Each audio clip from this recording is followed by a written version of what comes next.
Pour vous, Autocassette passe au crible les tout derniers modèles de voitures.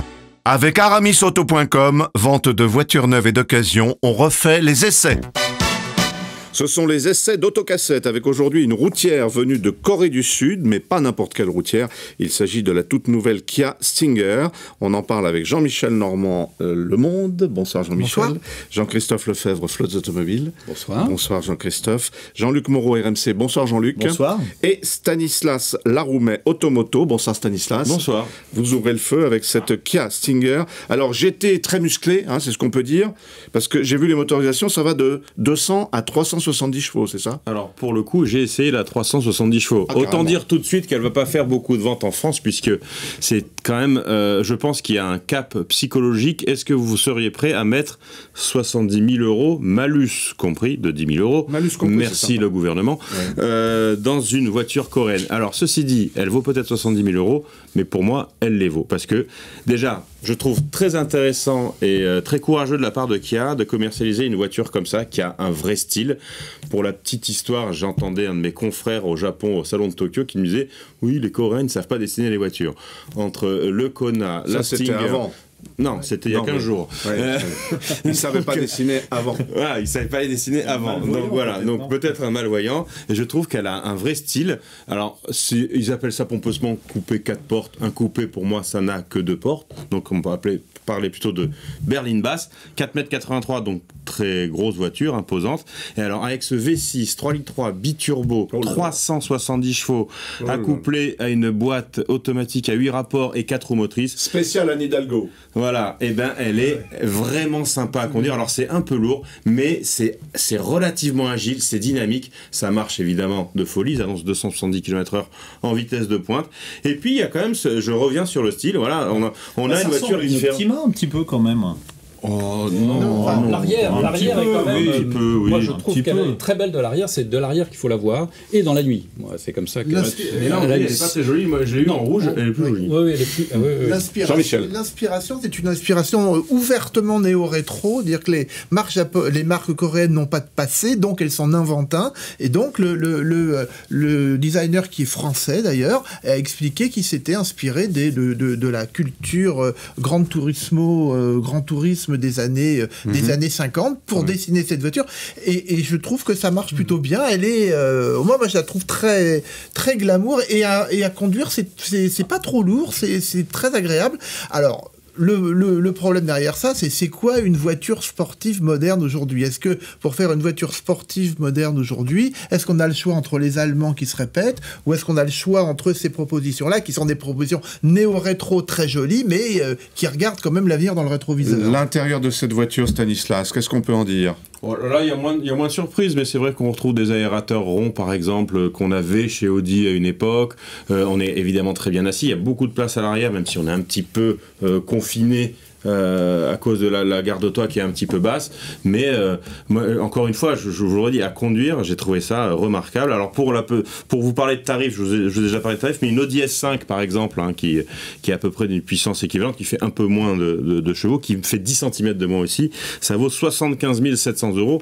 Plus ce fameux malus de 5500. Voilà, donc on pourrait comparer ça à une A5 Sportback. Une Alpha, une Giulia. Une Giulia, ça fait 510 chevaux, c'est que propulsion, et ça vaut, avec les freins carbone céramique, on est autour de 100 000. Mais c'est fabuleux aussi comme voiture.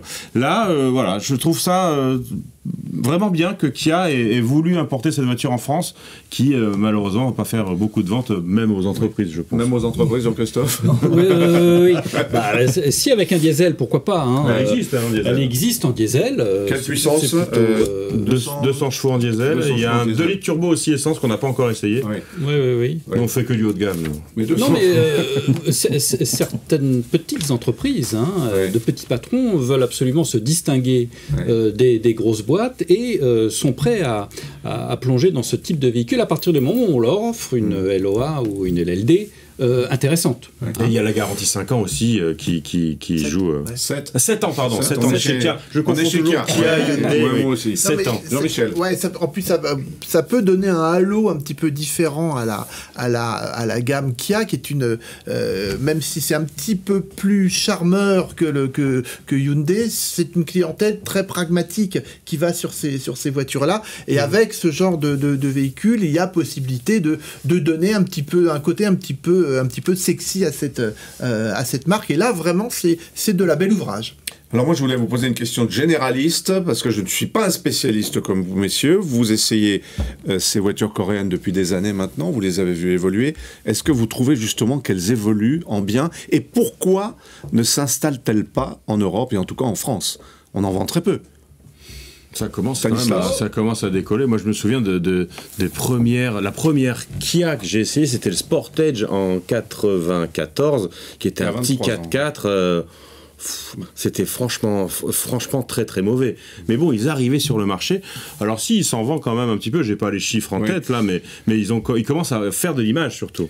Mais ils se vendent beaucoup plus effectivement aux États-Unis ou en Chine. En Chine, c'est très très fort, les Coréens. Je crois que le problème des Coréens, c'est qu'ils n'ont jamais créé de modèle emblématique nouveau. Et quand vous êtes le premier à créer un segment, vous avez une force absolument terrible. Eux sont toujours arrivés, voilà. Eux prennent le meilleur, ce qu'ils considèrent le meilleur, dire en fait les voitures allemandes, et les imitaient. Maintenant, ils prennent un petit peu d'assurance. Alors et moi, effectivement, ils vont monter en sur gamme. le terme de follower. Parce que déjà, bon, les Coréens, ça nous faisait rigoler il y a 25 ans quand on avait Goldstar. Aujourd'hui, ça fait moins rigoler tout le monde avec Samsung et LG, parce que vous ne pouvez pas acheter un téléviseur avec autre chose qu'une dalle fabriquée en Corée dessus. Au niveau électronique, vous ne pouvez pas acheter un téléphone avec autre chose que des mémoires fabriquées en Corée dessus. Et les constructeurs japonais ont cet avantage par rapport à tous les autres constructeurs du monde entier, c'est que 100% de la technologie qui est dans leur voiture, c'est coréen. Donc, on ne peut pas dire que c'est des followers, puisqu'ils développent tout. Aujourd'hui, une Renault, si vous enlevez... On ne parlait pas de la technologie. Ouais, non, mais si vous enlevez ce que les équipementiers ont fait, il ne reste plus rien, quoi. La voiture, elle est vide. Alors qu'une voiture coréenne... Mais une voiture coréenne, c'est pas d'électronique, t'achètes pas d'électronique en soi. Hormis les pneumatiques, tout le reste, c'est made in... Je vois que tu veux en venir, Jean-Luc, c'est que... là, je suis complètement d'accord avec toi, c'est que les Coréens sont très forts en énergie propre, entre guillemets, notamment la pile à combustible. Les boîtes automatiques, c'est des boîtes coréennes. Les moteurs, c'est des moteurs coréens. Ouais. Jean-Christophe. Oui, pour répondre à la question sur pourquoi ils s'en vendent pas plus, parce qu'il faut un réseau pour les vendre. Ouais. Le problème, c'est qu'aujourd'hui en France, mais c'est valable en Europe et ailleurs, c'est quand vous commencez à avoir plusieurs pourcents, vous changez d'échelle totalement, ne serait-ce qu'en marketing, en communication, en pub. Vous ne pouvez pas prétendre à avoir 10% du marché et ne rien faire. Oui. Il faut être présent. C'est le problème qui se pose aujourd'hui, incidemment, pour Volvo. Volvo qui n'arrête pas de croître. Et en Europe et en France, il va falloir accroître très nettement la communication et que le réseau s'étoffe. Et ça coûte très très cher. C'est un investissement qui ne se fait pas comme ça. Oui, parce qu'on ne vend pas encore les voitures sur Internet. Non, quoique Volvo, pour parler d'eux justement, est un des pionniers dans ce domaine avec le XC40, dont on reparlera bientôt. Avec vous. Bon vent à la Kia Stinger, merci. Pour vous, Autocassette passe au crible les tout derniers modèles de voitures. Avec aramisauto.com, vente de voitures neuves et d'occasion, on refait les essais.